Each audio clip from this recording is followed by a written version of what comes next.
नमस्कार दोस्तों, स्वागत है आपका। और एक बहुत इंपॉर्टेंट टॉपिक पे बात करने वाले हैं कि केंद्रीय विद्यालय पीआरटी का रिजल्ट कब तक आएगा। इससे पहले इस लाइन को पढ़ लीजिए। हम सभी के पास समान प्रतिभा नहीं है, लेकिन हम सभी के पास अपनी प्रतिभा को विकसित करने का समान अवसर है।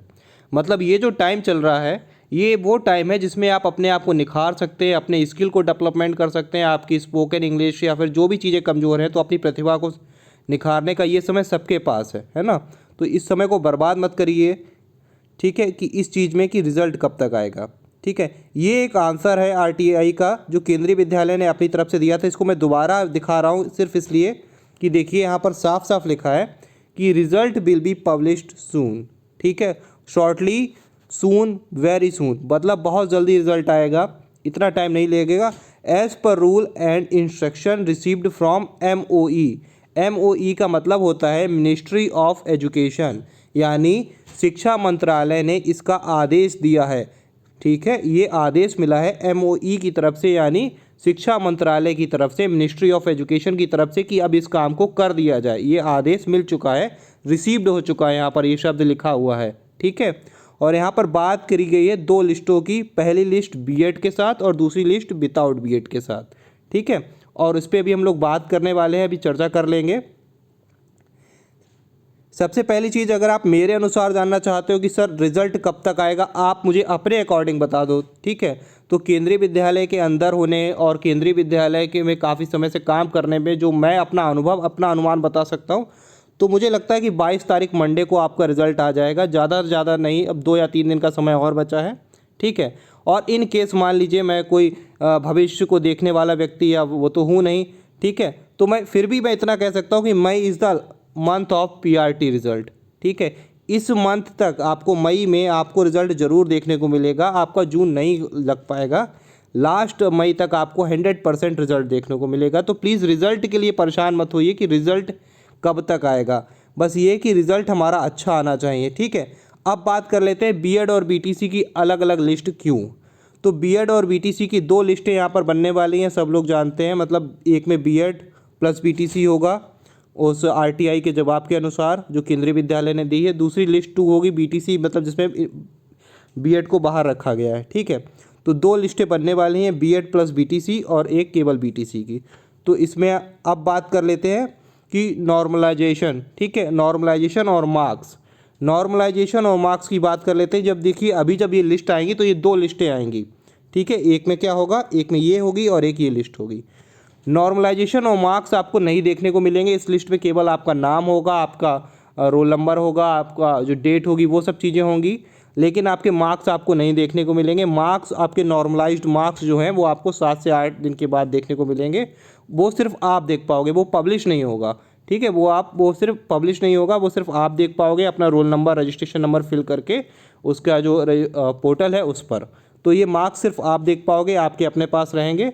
और जो है नॉर्मलाइजेशन मार्क्स तो लगे हैं, सभी जानते हैं कि नॉर्मलाइजेशन लगा है केंद्रीय विद्यालय में, क्योंकि अलग अलग शिफ्टों में पेपर हुआ था और कुछ शिफ्ट में पेपर बहुत आसान आ गया था और कुछ का बहुत टफ पेपर हो गया था।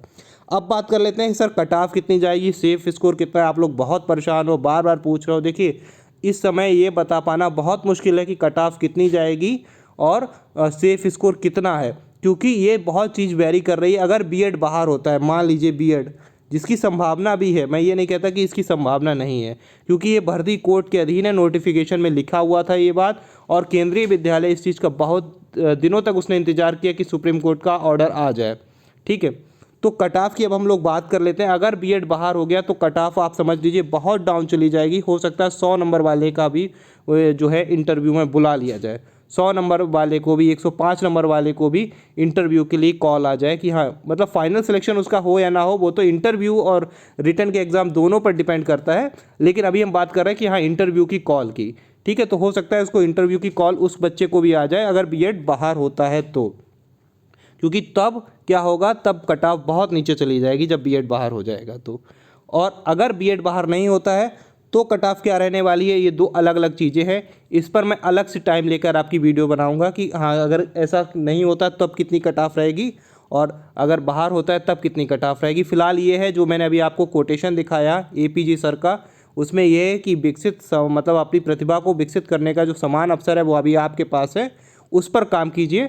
ठीक है, अब बात कर लेते हैं कि ये रिज़ल्ट लेट क्यों हो रहा है, क्यों इतना लेट हो गया, क्या कारण थे। देखिए, सबसे पहला इसका कारण था भर्ती का कोर्ट के अधीन होना। ये बात आपके नोटिफिकेशन में लिखी थी, आप लोग भी जानते थे, मैं भी जानता था, सब जानते थे कि ये भर्ती कोर्ट के अधीन है। ठीक है, और कोर्ट का ऑर्डर का इंतज़ार हम लोग करते रहे कि मतलब जो है मतलब केंद्रीय विद्यालय संगठन इसका काफ़ी इंतज़ार किया कि जो है हमें डिसीजन मिल जाए, उसके बाद जो है हम आगे प्रोसीड करें।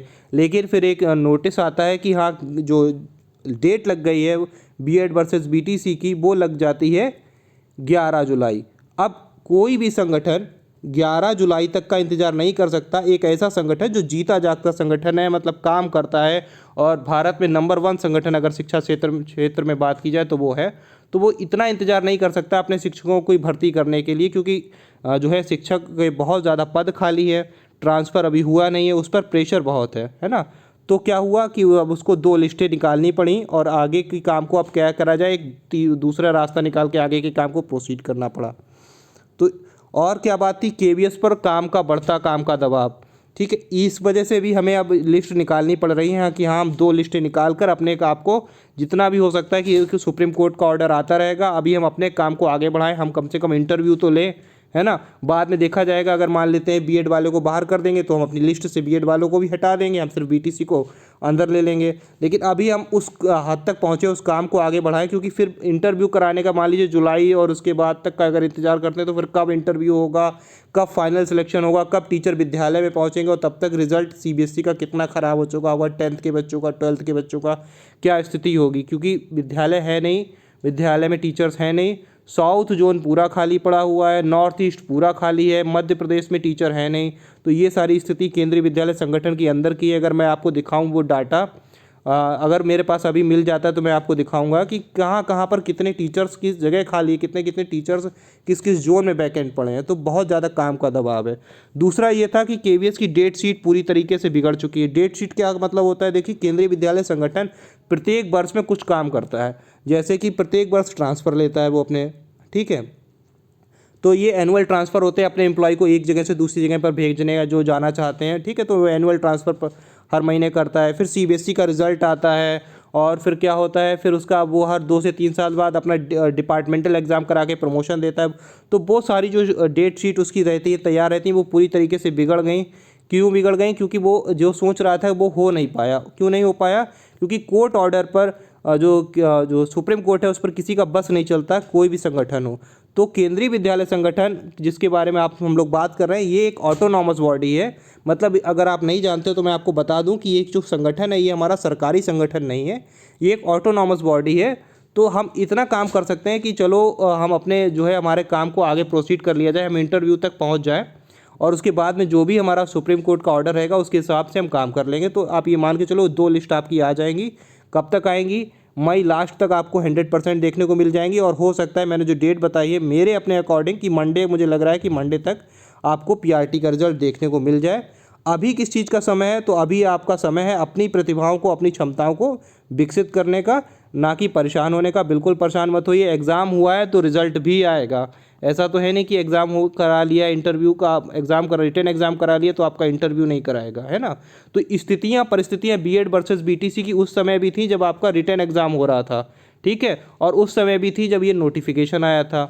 तो जब शुरुआत से यही स्थितियाँ रही हैं, लेकिन केंद्रीय विद्यालय संगठन ने आपका रिटन एग्ज़ाम कराया है, और स्थितियाँ, परिस्थितियाँ भी बदली तो है नहीं, क्योंकि डेट लग गई 11 जुलाई।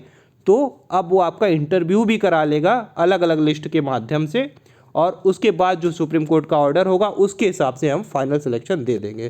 ठीक है, तो परेशान मत होइए, मिलेंगे अगली वीडियो में। अगर वीडियो अच्छी लगी हो, इन्फॉर्मेटिव लगी हो, तो प्लीज़ लाइक करिएगा, शेयर करिएगा, सब्सक्राइब करिएगा चैनल को पे अगर आप नए हो। चलिए मिलते हैं। जय हिंद, जय भारत।